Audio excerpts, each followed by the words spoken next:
distance. This is off the edge to Palumbo. Palumbo 0 for 2 in this contest. Moon, by the way, is on deck, so I just wonder if the day is over for Mr. Kyle Nish. Next offering from Johnson. Pops a fastball high. Well, right now, if you're Westerville South, you'll take any kind of base runner just to get the wheels turning. I think right here with 2 innings to go, or actually 5 outs to go, what Westerville South wants to do is maybe just try to cut that deficit in half. Dublin Jerome got a run in the bottom of the 5th inning. Now, if they can put a run on the board, get it back to 1 run, then they can do something in the 7th. Taking all the way at 3-0, and it's in there for a strike 3-1. Tim Bates coaching down at third base. To short. A kind hop. Nice adjustment there by Phillips. The throw, the stretch in time for the out. Looks like we're going to have a pinch hitter for Moon, Randy. And indeed, that will be the scenario as we have 2 outs. That's a 6-3, and coming up to the plate now will be Austin Parks. It looks like. Take a look at that one more time. Great camera shot right there, and you see the first base umpire Darren Hess ringing him up.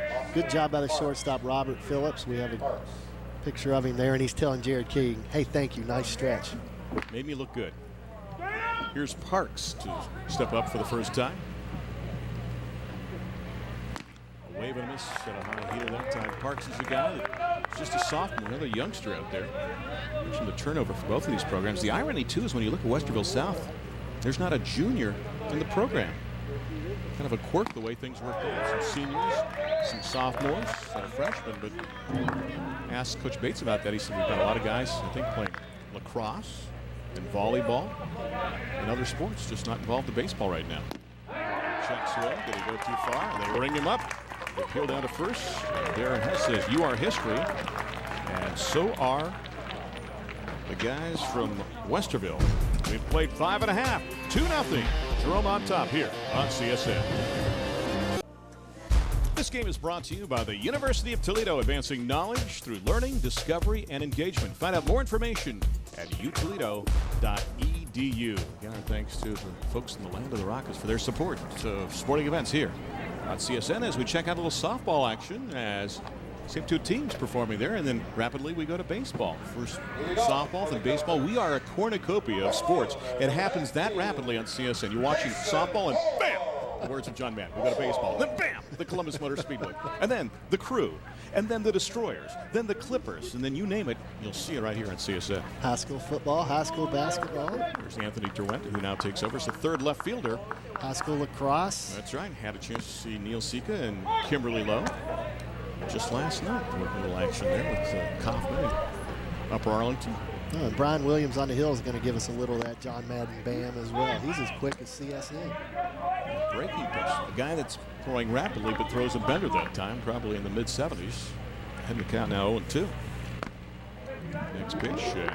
Jason Polo thought about it, misses outside. Polo, Adolph, and Phillips, 8-9-1 due up. You can see what Jason's done so far in this contest. A couple of hops to short. Robbins. He's got an arm, we know that. Good time for the out. 6-3, 1 down here in the home half of inning number 6 for Mike Adolph. Or is it Adolph? I think we'll go to the bench. Matt Booth. Matt Booth will come to the plate now. So Booth comes up. Now Booth was the guy that we thought might have a chance to be the starting pitcher today. But he is not. He's got tendonitis. So they're going to keep him out from a pitching standpoint for about a week. So we'll get a chance to bat. And again, a couple of hops down to short. Tough hop. Nicely done by Robbins. And a good arm again. Boy, Robbins that time had the wicked little short hop and played it perfectly. And retires Booth for out number 2. Booth is shaking his head thinking, my goodness, I'd get off the bench for a second, see one pitch, hit a ground ball to short. I'm out of there. We'll see if he plays defense. Kind of doubt it, but 2 good plays back-to-back by the senior shortstop. Even though he was not happy that he was going to be taken from the mound, he still knows that as a senior, he's a leader. He has a job to do, and he makes 2 good plays at short. And they're on the inside corner for a strike. And the other thing he's done, too, Eric, is he's kept his team in this ball game, too. A little offense, you know, and they could be tied or ahead. A wave. And a miss that time by Robert Phillips. Jared King would be next. But when you look at it, Westerville South really has not been able to come through in the clutch. And The Celtics have made the plays they've needed to. Hats off to the performance on the hill in this contest by one Neil Johnson, who's gone the distance so far. He could go 14 innings, a little over 72 hours. Exactly. And Chris Huseman has to be very excited as there's a fly ball down the right field line. Mays chases and goes after it. And Alex comes up empty there. Alex, I know, is being a leaper, not a slider. From his basketball days, just a young man up at the sky. And kind of ironic that, you know, he was not here, as we mentioned, to start the contest on a college visit, and a guy that's dedicated to the team and came back here and got to the contest in time. Did you ever do that, show up late for a game? You were at somewhere else and came flying over to a game? Well, actually, when I was a senior in high school, I had some minor surgery, a little cyst taken off my hip, and we had a scrimmage game right before the season started. And I showed up and told Coach that I was cleared to play. And my uniform, I was not cleared to play. So I played. Well, I was fighting for a spot. We had a good program at Huntington East High School. We won 3 state championships while I was in high school. And there's strike 3. We can continue that in a minute. Do we have to? No, we don't. Just kidding. We will. We'll continue with action in the 7th inning. The Wildcats need 2.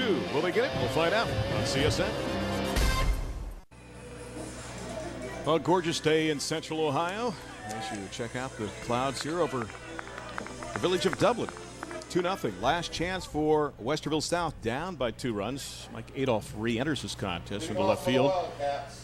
Neil Johnson trying to close the door himself here. And the middle third due up. Pruitt and Landis and Williams here trying to get something going. Their last chance, down by 2.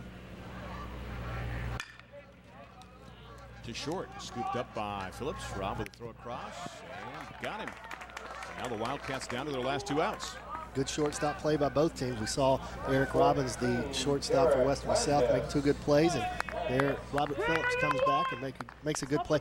And you know, some people might question why down 2-0 in the top of the 7th, Pruitt would be hitting the first pitch. Well, all you have to do is look at your scorecard, Randy. 1 walk for Mr. Neil Johnson. He's around the plate all day. Hammered pretty well to center field. And hanging up there, and Ring makes the catch for the 2nd out. You're right, the ball just dies in the outfield. And here's the other thing, too, you got to look at. Why swing at the first pitch? Well, if you're going to get a fastball, you have a chance with your 2 power guys back-to-back, and Pruitt and Landis, but the ball just kind of dies in the outfield there. Yeah, it is. And Pruitt hit the ball relatively hard to Phillips at shortstop, and there you see Landis getting the ball in the air. But there's a great look at Neil Johnson, 6'8", 4 strikeouts with those 2 walks. Randy's only given up the 4 hits. Ben Williams, the last hope. This young man, just a freshman. We mentioned a freshman on the roster, and here it is. Williams, first pitch swinging to left field on his horses. Adolph, can he get there? He drops the ball off his glove, and routing first and heading into second is Williams, and he is in there with 2 outs. So a base runner at second base. We'll see how they score that with 2 outs. And our CSN player of the game now of Westerville South, we will go with, I think, Mr. Pruitt. He's done a great job in this contest behind the plate. He's been on base. Been an active day for one Brad Pruitt. A couple of hits and 3 at-bats, and he gets the nod as the CSN player of the game for the Wildcats. And the throw down to second base goes into center field as you look at that. And look, Williams opts not to go. He will stay at second base. The throw got through as they try to pull off the daylight play, but to no avail. I think Johnson was bidden to go 3 pitches here in the top half of the 7th inning, but Mike Adolph, the left fielder who was pinch hit for there in the bottom of the 6th inning by Matthew Booth, he re-enters in left field and couldn't quite make the play. So I guess we're going to score that a hit and an error on the prior thing. I would go either 2-bag or an error all the way, one or the other. What do you think? We'll score it ourselves. We didn't get a cue there from the dugout. We're going to go E7, according to Eric Welch, our semi-official score.